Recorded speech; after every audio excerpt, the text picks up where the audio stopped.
ओम नमः शिवाय। शिव गणों का असुरों से युद्ध कथा 20वां अध्याय पंचम खंड श्री रुद्र संहिता शिव महापुराण। व्यास जी बोले, हे सनत कुमार जी, असुर राज जलंधर के राहु नामक दूत का क्या हुआ? जब भगवान शिव ने राहु को अभय दान दे दिया, फिर राहु कैलाश पर्वत से कहाँ गया और उसने क्या किया, इस विषय में मुझे बताइए। महर्षि व्यास के इन वचनों को सुनकर सनत कुमार जी बोले, हे महर्षि, जब राहु नामक दूत को शिवजी ने उस पुरुष के हाथों से मुक्त करा दिया, तब राहु वहां से तुरंत भागकर अपने स्वामी दैत्यराज जलंधर के पास गया और वहां उसने अपने स्वामी को सभी बातें बता दी जो वहां हुई थी। उन सारी बातों को जानकर असुरराज जलंधर का क्रोध 7वें आसमान पर चढ़ गया। जलंधर ने अपने सेनापति और अन्य अधिकारियों को बुलाकर अपनी दैत्य सेना को युद्ध करने के लिए तैयार होने की आज्ञा प्रदान की।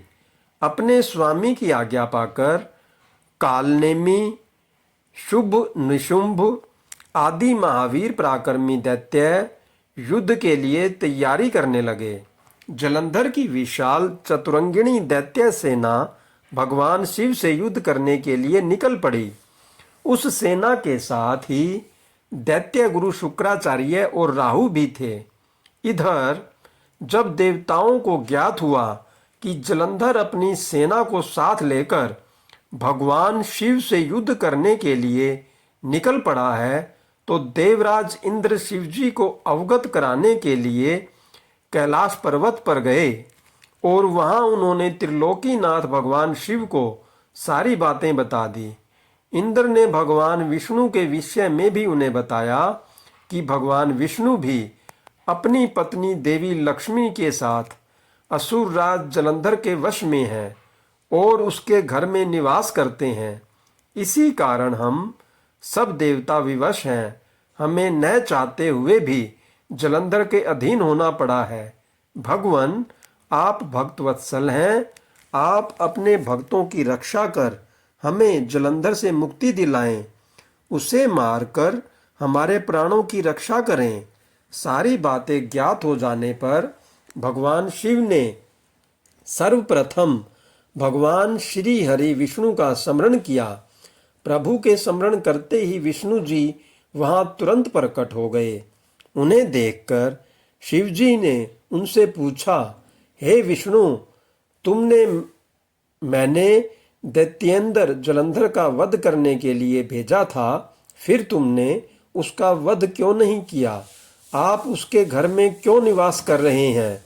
अपने आराध्य भगवान शिव के ये वचन सुनकर भगवान श्री हरि विष्णु ने अपने दोनों हाथ जोड़ कर लिए और विनम्रता पूर्वक बोले, हे करुणानिधान भगवान शिव, मैं जानता हूं कि आपने मुझे दैत्यराज जलंधर का संहार करने की आज्ञा दी थी, परंतु मैं उसे नहीं मार सका। इसलिए आपसे क्षमा याचना करता हूं। मेरी गलती क्षमा करें प्रभु।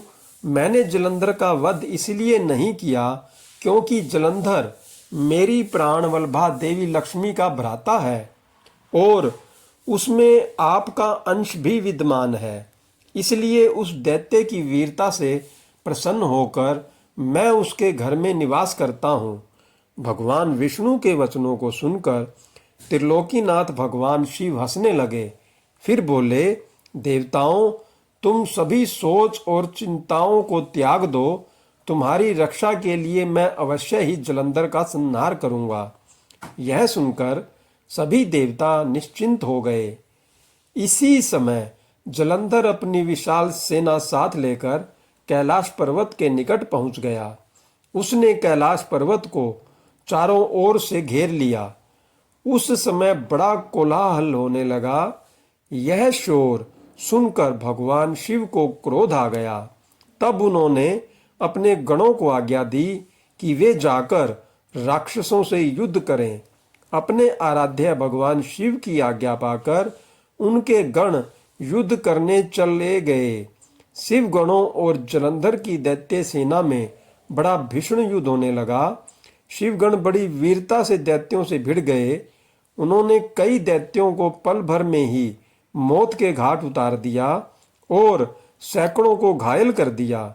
परंतु दैत्य गुरु शुक्राचार्य अपनी मृत संजीवनी विद्या से सभी मृत दानवों को पुनः जीवन दान दे रहे थे और वे उठकर पुनः युद्ध करने लगते थे। जब दैत्य सेना किसी भी प्रकार कम होने का नाम नहीं ले रही थी, तब शिवगण व्याकुल होने लगे। तब शिवगणों ने भगवान शिव के पास जाकर उन्हें इसकी सूचना दी। जब शिवजी को यह बात ज्ञात हुई कि यह सब शुक्राचार्य कर रहे हैं, तो वे क्रोधित हो उठे। उस समय भगवान शिव के मुख से एक भयंकर ज्वाला कृत्या के रूप में प्रकट हुई। उसका रूप अत्यंत रौद्र और भयानक था। वह वहां से सीधे युद्ध भूमि में गई और दैत्यों को पकड़ पकड़ कर खाने लगी। इस प्रकार भ्रमण करते हुए कृत्या शुक्राचार्य के निकट पहुंची और उन्हें वहां से गायब कर दिया। जब अपने परम सहायक गुरु शुक्राचार्य उन्हें वहां न दिखाई दिए तथा हजारों वीर मारे गए या घायल हो गए, तब दैत्य सेना का मनोबल टूटने लगा। दैत्य सेना युद्ध भूमि छोड़कर भागने लगी। जलंधर के कालनेमी, शुंभ, निशुंभ आदि वीर दैत्य फिर भी भूमि पूरी ताकत से युद्ध करते रहे। इधर भगवान शिव की सेना का प्रतिनिधित्व करने वाले स्वामी कार्तिकेय और गणेश जी भी पूरे योगदान से दैत्य सेना को पछाड़ने के लिए युद्ध कर रहे थे। ओम नमः शिवाय। हर हर महादेव। जय शिव शंभू। जय